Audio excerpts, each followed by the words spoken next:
नमस्कार दोस्तों, स्वागत है आपका उत्तराखंड रावत क्लासेस में। दोस्तों, जो हमारी सीरीज चल रही थी लेखकों की, उसी सीरीज़ को आज आगे बढ़ाते हुए आज उत्तराखंड के महान और प्रसिद्ध लेखक विद्यासागर नौटियाल जी की रचनाएं एवं कहानी के बारे में हम ट्रिक के माध्यम से पढ़ेंगे। दोस्तों, आप लोगों को अभी कल परसों जो रिज़ल्ट आया उससे पता लग गया होगा कि पेपर का क्या लेवल चल रहा है आजकल और कैसे पेपर को क्रैक करना है। क्योंकि जो कट ऑफ थी 65 या 69 से नीचे किसी भी जो भी छात्र उसमें सेलेक्ट हुए हैं किसी के नंबर नीचे नहीं है। तो आप इसी से अंदाज़ा लगा सकते हो कि लेवल क्या है पेपर का।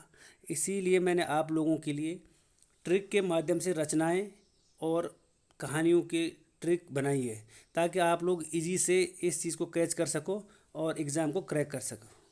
अगर आप चैनल पर पहली बार हैं तो चैनल को लाइक और शेयर और सब्सक्राइब ज़रूर करें, और अगर आप हमारे से पहले से जुड़े हैं तो फिर तो कोई दिक्कत नहीं। वैसे तो अभी शुरू करते हैं विद्यासागर नौटियाल जी को। हाँ, मैं एक चीज़ और बताना चाहता हूँ। कल मैंने प्रीवियस ईयर पटवारी का पेपर इसमें अपलोड किया था यूट्यूब पे।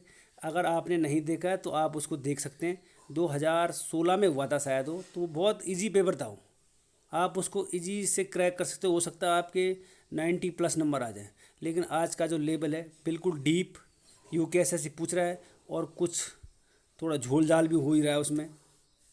तो बाकी अब मैं शुरू करता हूँ विद्यासागर नौटियाल जी को।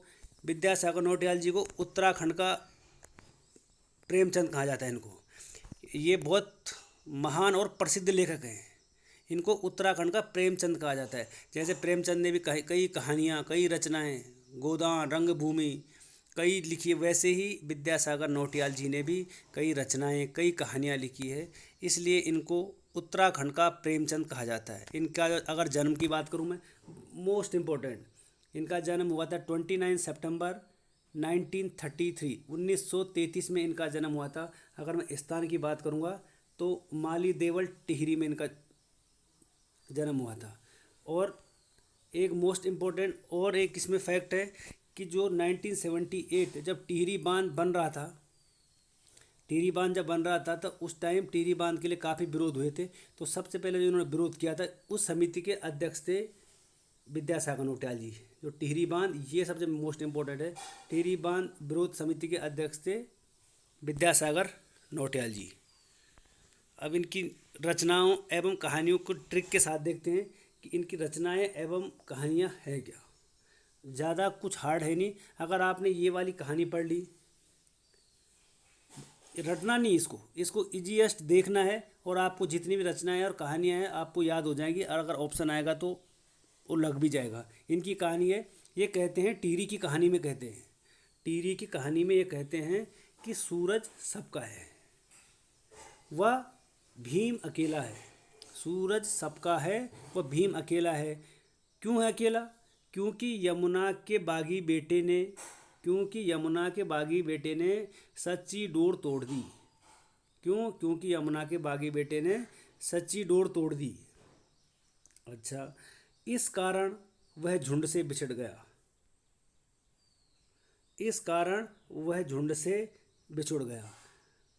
और यहाँ पर एक चीज़ और थी, थोड़ा वो मिसप्रिंट हो गई। हमारा जो ये टाइप राइटर है थोड़ा गलत मिस्टेक बहुत करता है, तो इसके लिए थोड़ा यहाँ पर था भैंस के कटने से, यहाँ पर भैंस था, यहाँ पर भैंस को मेंशन कर देना। भैंस के कटने से अज्ञात मुलजिम को उम्र कैद हो गई। ये भैंस के कटने से अज्ञात मुलजिम को उम्र कैद हो गई। ये इनकी रचनाएं एवं कहानियां हैं। अब आप बोलोगे ये ऐसे कैसे, तो इनकी का ये है कि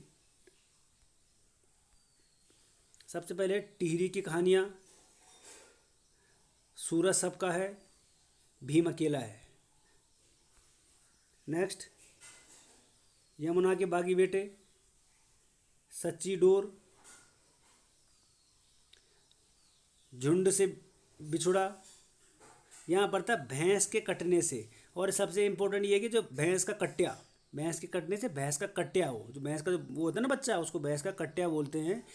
तो भैंस का जो कट्या है वो इनकी पहली कहानी थी, भैंस का कट्या। ध्यान में रखने वाली बात कि भैंस का कट्टा इनकी पहली कहानी थी। नेक्स्ट है अज्ञात मुलजिम, और लास्ट है उम्र कैद। अब यही कहानियाँ जो अभी ट्रिक के माध्यम से देखी, अभी आप इनको नॉर्मल भी देख सकते हो। सबसे पहले है टिहरी की कहानियाँ, सूरज सबका है, भीम अकेला है, यमुना के बागी बेटे, सच्ची डोर, झुंड से बिछड़ा, और ये भैंस का कट्टा। ये कट्टा लिखा है, कट्टा है वैसे वो, भैंस का कट्टा इनकी ये पहली कहानी है। अज्ञात मुजरिम, उम्र कैद और ये उलझे रिश्ते इसमें मेंशन नहीं थी दोस्तों। ये तो इनकी कहानियाँ एवं रचनाएं हैं। अगर आपको हमारी वीडियो जितनी भी मैं डाल रहा हूँ आपको पसंद आती है तो आप कमेंट्स बॉक्स में ज़रूर बताना कि आपको ट्रिक के माध्यम से समझ में आ रहा है कि नहीं आ रहा है। नहीं तो ऐसे तो याद नहीं कर सकता बंदा कि टिहरी की कहानियाँ, सूरज सबका है, भीम अकेला है, यमुना के बागी बेटे, सच्ची डोर, ऐसे याद करना अभी तो कर लेगा, लेकिन जिस दिन एग्ज़ाम में आ जाएगा उस दिन बंदा क्रैक नहीं कर सकता। और ये हमारा खुद का तजुर्बा है, हमने भी उत्तराखंड के बहुत एग्ज़ाम क्रैक कर रखे हैं। तो इसलिए आप इनको कहानी के माध्यम से पढ़ें। और यही सीरीज़ आपकी जो 23 या 24 तो राइटर हैं उत्तराखंड के सिलेबस में हिंदी में, तो आपके लिए ऐसे ट्रिक के माध्यम से जितना हो सके उतना करूँगा मैं। और दोस्तों एक चीज़ और बताना चाहता हूँ कि इसमें बहुत मेहनत लगती है। यूट्यूब में डालने में पहले ये करो, फिर राइट प्रिंटर उसके बाद दो, टाइप राइटर के पास दो, और हमारी मेहनत बेकार नहीं जानी चाहिए। आप कमेंट बॉक्स में ज़रूर लिखना। और अगर वीडियो आपको पसंद आई तो शेयर लाइक वो तो बनता ही है, फिर अगर पसंद आएगी तो लेते हैं आपसे अलविदा। और फिर मिलेंगे कल एक नए प्रसिद्ध और महान लेखक के साथ, जिसका रोल उत्तराखंड के सिलेबस में भी होगा प्लस हिंदी में तो होगा ही होगा, कि जो आपको दोनों जगह हेल्प करेगा। तो थैंक यू, धन्यवाद, आपका दिन शुभ रहे।